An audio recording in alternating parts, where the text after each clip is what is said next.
ये exercise 4A का question number 51 है और ये क्वेश्चन VBI क्वेश्चन याद रखिएगा, ये कई बार बोर्ड इससे पूछ चुका है।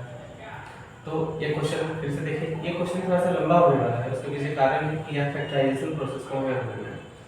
तो इसे लिख सकते हैं 9x² minus 9a plus b x, और यहाँ पर देखते हैं जरा, यहाँ पर थोड़ा काम करना पड़ेगा, यानी यहाँ पर लिख सकते हैं हम लोग 2a², क्या 5a को लिख सकते हैं, 5ab को 4ab plus ab plus 2b²। याद रखिएगा ये मिडिल टर्म फैक्टराइजेशन तो है, ये मिडिल टर्म फैक्टराइजेशन है, लेकिन ये अलग टाइप का मिडिल फैक्टराइजेशन है जिसमें हमें सिर्फ कांस्टेंट टर्म पर ध्यान देना है। ठीक है, देखो 4 2 से 2 को मल्टीप्लाई करेंगे तो 4 है ना, इसे इसको पूरा मल्टीप्लाई करेंगे तो 4a² b² आ जाएगा। ठीक है, तो हमने इसको इस फॉर्मेट पर लिखा कि 4 से 1 को मल्टीप्लाई करेंगे, 4ab को ab से मल्टीप्लाई करेंगे तो a² b², मैच करेंगे मिडिल टर्म फैक्टराइजेशन।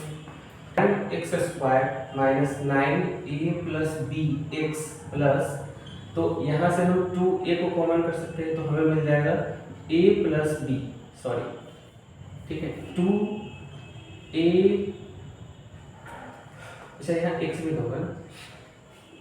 यहाँ अच्छा x का टर्म नहीं, यहाँ से 2a को कॉमन करेंगे हम लोग, यहाँ से 2a को कॉमन करेंगे तो हमें क्या मिल जाएगा, यहाँ मिल जाएगा a और यहाँ मिल जाएगा 2b। क्लियर है, यहाँ से हम फिर से कॉमन कर सकते हैं b को, तो यहाँ हमें मिल जाएगा a प्लस 2b ब्रैकेट बंद बराबर 0। ठीक है, तो 9x² minus 9a plus bx plus ये वैल्यू हमें मिल जाएगा a प्लस 2b, ये दोनों सेम टू सेम है, एक जगह लिखेंगे इसे एक जगह, 2a प्लस b बराबर 0, यानी एक जगह। यानी ये तो तय है कि इस टर्म का जो फैक्टराइजेशन होगा असल में ये होगा, लेकिन इसे हम कैसे लिखें, यानी कौन सा साइन डिसाइड करेंगे। हमें चाहिए यहाँ प्लस और है यहाँ पर माइनस, तो क्या ऐसे अगर लिखा जा सके क्या 3a प्लस 2b, ठीक है ना 3 से, और 2a प्लस b, अगर बीच में माइनस का साइन दे दे तो मल्टीप्लाई करके चेक कर लेते हैं, 3 3 जा 3a, 3 2 जा 6ab 6b, सॉरी 6b, हाँ सही है, इसे मल्टीप्लाई करेंगे तो 6a और इसे मल्टीप्लाई करें माइनस 3b, 6a मिल के मिल जाएगा 9 माइनस 9b, 9 को कॉमन कर सकते हैं माइनस 9 को, तो हमें मिल जाएगा a प्लस b, यानी a plus b 9 minus 9 a plus b हमें मिल जाएगा। अगर इस फॉर्मेट में फिर से समझो, एक बार समझो कि इतना तो तय है कि मिडिल टर्म का जो फैक्टराइजेशन होगा, यानी 9a plus b into x का फैक्टराइजेशन जो होगा ये होगा मतलब a प्लस 2b ब्रैकेट बंद 2a प्लस b, यानी इसे 9ab को ऐसे लिखना है कि जोड़े घटाए तो 9ab आ जाए और मल्टीप्लाई करेंगे तो पूरा टर्म आ जाए, तो ये पूरा टर्म आ जाए मतलब ये हमने मल्टीप्लाई के फॉर्मेट में लिख दिया। अब हम यहाँ 3 बैठा देते हैं और माइनस का साइन एक बार डाल के दोनों तरफ देख लेते हैं, क्या हमें 9ab आ रहा है क्या, चेक कर लेते हैं, -3 से मल्टीप्लाई करेंगे -3 -6b हो जाएगा, -6a -3b आ जाएगा, तो -3 है -6 है -9 है और यहाँ -9b, -9 को कॉमन करेंगे तो आ जाएगा a प्लस b। ध्यान से देखो क्या मिल गया, ये तो चाहिए हमें, तो इसका मतलब ये है कि -9ab को हम ये लिख सकते हैं। ठीक है, इतना हमें लिखना है, बता दें उसी काम करेंगे हमारे पास, तो 9x² minus 3a plus 2bx minus 2a plus b into x plus ये टर्म एज इट इज लिखा जाएगा क्योंकि इसका हमें नाम है नहीं, ये टर्म एज इट इज,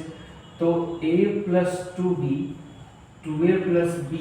बराबर 0। ठीक है, अब चलिए कॉमन करते हैं, यहाँ से 3 कॉमन आ जाएगा, 3x कॉमन तो हमें मिल जाएगा 3x माइनस ये टर्म थोड़ा बच जाएगा a प्लस 2b ब्रैकेट में, बड़ी ब्रैकेट में लेंगे क्योंकि बड़ा टर्म आया। फिर से यहाँ से देख सकते हैं 2a प्लस b को कॉमन कर सकते हैं, माइनस 2a प्लस b को हम लोग कॉमन कर लेते हैं, तो यहाँ क्या बचेगा, यहाँ बचेगा 3x, चूंकि हमने माइनस के साइन को कॉमन किया तो कन्वर्ट हो जाएगा और बच जाएगा a प्लस 2b ब्रैकेट बंद 0। तो यहाँ से ध्यान से देखो ये टर्म और ये टर्म मैच कर गए, तो इन दोनों को एक जगह हम लोग लिख सकते हैं कि 3x minus a plus 2b bracket बंद,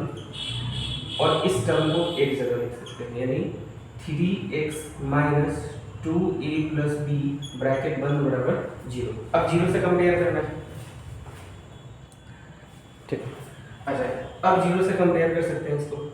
तो 3x minus a plus 2b बराबर 0, तो 3x बराबर a, इसे उठा के उधर ले जाएंगे तो a प्लस 2b यानी x बराबर a प्लस 2b बटा 3, ये हमारा पहला आंसर, ठीक है। x का ये पहला आंसर मिल गया, ठीक है। दूसरा के लिए इसको कंपेयर करेंगे तो 3x minus 2a plus b बराबर 0 यानी 3x बराबर 2a प्लस b, ये माइनस में है, ब्रैकेट को ब्रैकेट में रखने देंगे, इसे उठा के उधर ले जाएंगे तो ये माइनस प्लस में कन्वर्ट हो जाएगा, तो x बराबर 2a प्लस b बटा 3, ये x का सेकेंड टर्म। इस तरह से इस ये VBI क्वेश्चन का ये हमारा सॉल्यूशन, ये बड़ा इंपॉर्टेंट क्वेश्चन है। इस पैटर्न को लगभग 3-4 सवाल ने बोर्ड ने कभी कभी एक साल गैप करके पूछता है, तो ये ऑड इवन का सीक्वेंस है, चेक करना।